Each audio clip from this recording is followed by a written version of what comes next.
God said, "I will restore the years you thought were gone." 1. The God of restoration. There are moments in life when you look back and wonder where the years went. The dreams that faded, the friendships that ended, the seasons that passed too quickly. It can feel like time slipped through your fingers. You may whisper to yourself, "It's too late now. I've lost too much," but God whispers back, "I will restore the years." The same God who created time is not limited by it. He can redeem lost moments, rebuild broken paths, and renew what you thought was beyond repair. 2.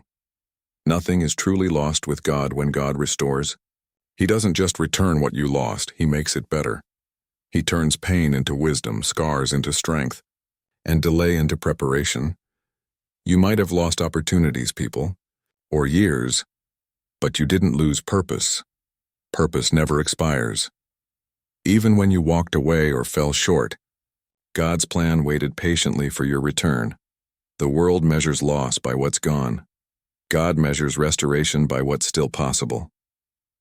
3. The meaning of restoration. In Joel 2:25, God says, "I will restore to you the years that the locust has eaten." This was not just a promise to a nation. It's a spiritual truth for anyone who feels robbed by life. The locusts represent whatever has consumed your joy, energy, or peace. But the Lord declares restoration, not of a single day, but of years. That means He can compress blessings into moments that make up for lost time. He can bring acceleration where you once experienced delay. 4. The process of restoration. Restoration is not an instant event. It's a divine process. Before God restores your life, He restores your heart. He heals bitterness, renews faith, and teaches you to trust again. You may think He's taking too long, but He's rebuilding you from the inside out. Because true restoration isn't just getting back what was lost. It's becoming who you were always meant to be. 5. When it feels too late, maybe. You think it's too late to start over, too late for love, too late for purpose, too late for joy, but God specializes in late miracles. Abraham was old when God gave him a promise. Moses was wandering when God gave him a mission. Lazarus was 4 days dead when Jesus called him by name. God's timing is not human timing. He waits until the situation looks impossible, then proves nothing is too hard for Him. 6. God restores through transformation sometimes. God doesn't restore the past. He transforms the future.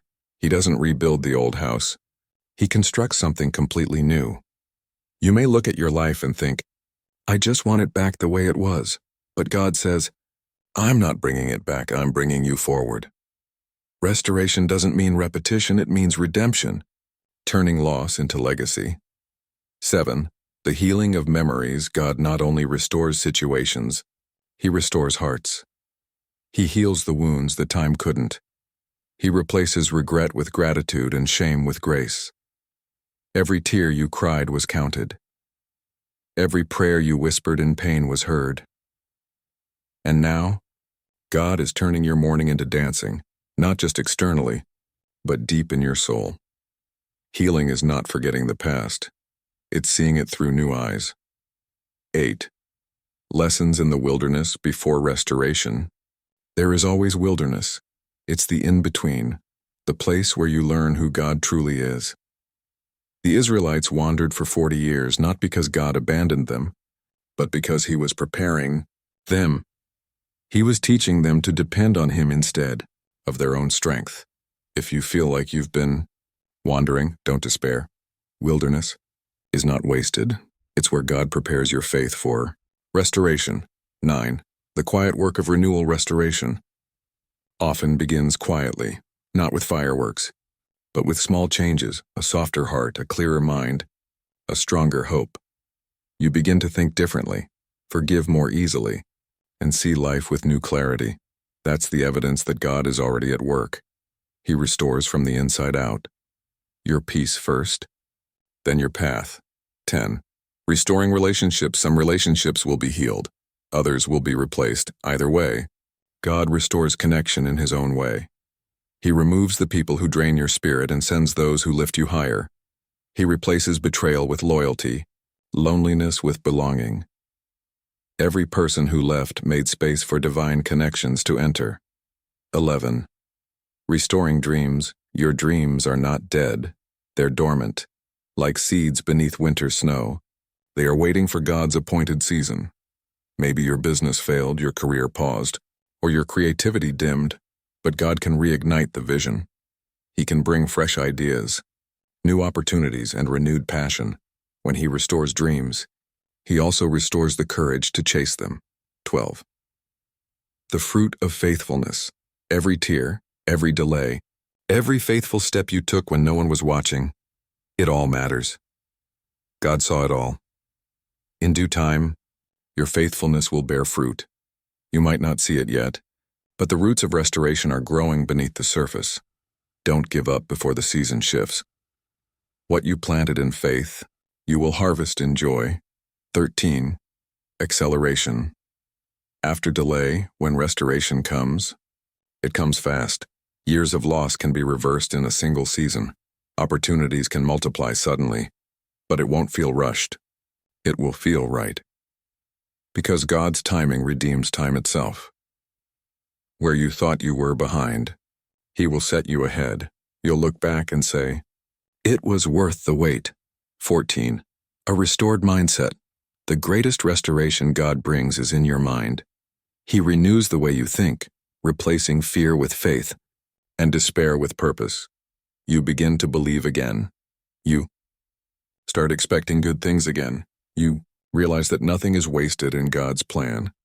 Your renewed mindset becomes the soil where blessings grow. 15. What? Restoration really means restoration. Doesn't mean you'll never face challenges again. It means you'll face them with new strength, new wisdom, and new grace. It means your past no longer defines you, your purpose does. It means the same God who walked with you through pain will now walk with you into peace. You are not behind. You're being rebuilt, and your restoration is already in motion even now. God is aligning people, places, and opportunities in your favor. He's healing things you can't see yet. He's setting the stage for your comeback. You may not see it, but you'll feel it, a quiet sense of hope rising inside you. That's the sound of restoration beginning. 17. A promise to hold. When God makes a promise, He keeps it. He said, "I will restore the years," and that word still stands. God said, "I will restore the years you thought were gone." The God of restoration there are moments in life when you look back and wonder where the years went. The dreams that faded, the friendships that ended, the seasons that passed too quickly. It can feel like time slipped through your fingers. You may whisper to yourself, "It's too late now. I've lost too much," but God whispers back, "I will restore the years." The same God who created time is not limited by it. He can redeem lost moments, rebuild broken paths, and renew what you thought was beyond repair. 2. Nothing is truly lost with God when God restores. He doesn't just return what you lost, He makes it better. He turns pain into wisdom, scars into strength, and delay into preparation.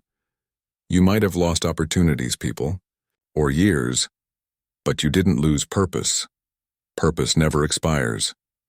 Even when you walked away or fell short, God's plan waited patiently for your return. The world measures loss by what's gone. God measures restoration by what's still possible. 3. The meaning of restoration.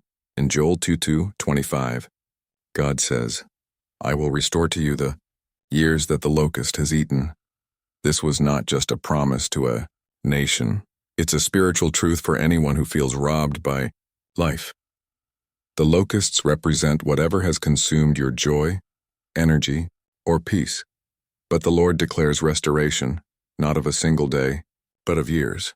That means He can compress blessings into moments that make up for lost time. He can bring acceleration where you once experienced delay. 4. The process of restoration. Restoration is not an instant event. It's a divine process. Before God restores your life, He restores your heart. He heals bitterness, renews faith, and teaches you to trust again. You may think he's taking too long, but he's rebuilding you from the inside out. Because true restoration isn't just getting back what was lost, it's becoming who you were always meant to be. 5. When it feels too late, maybe.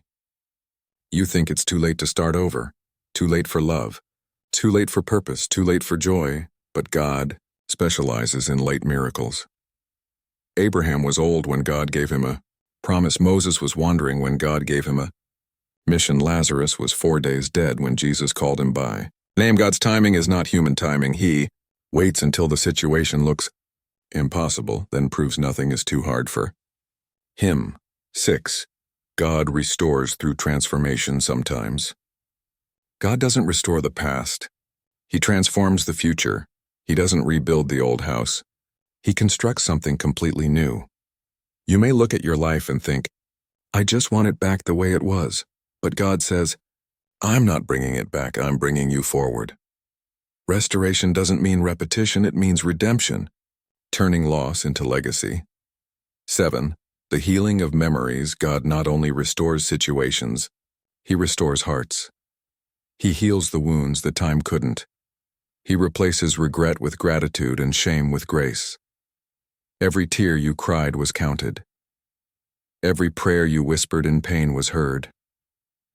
And now, God is turning your mourning into dancing, not just externally, but deep in your soul. Healing is not forgetting the past. It's seeing it through new eyes. 8.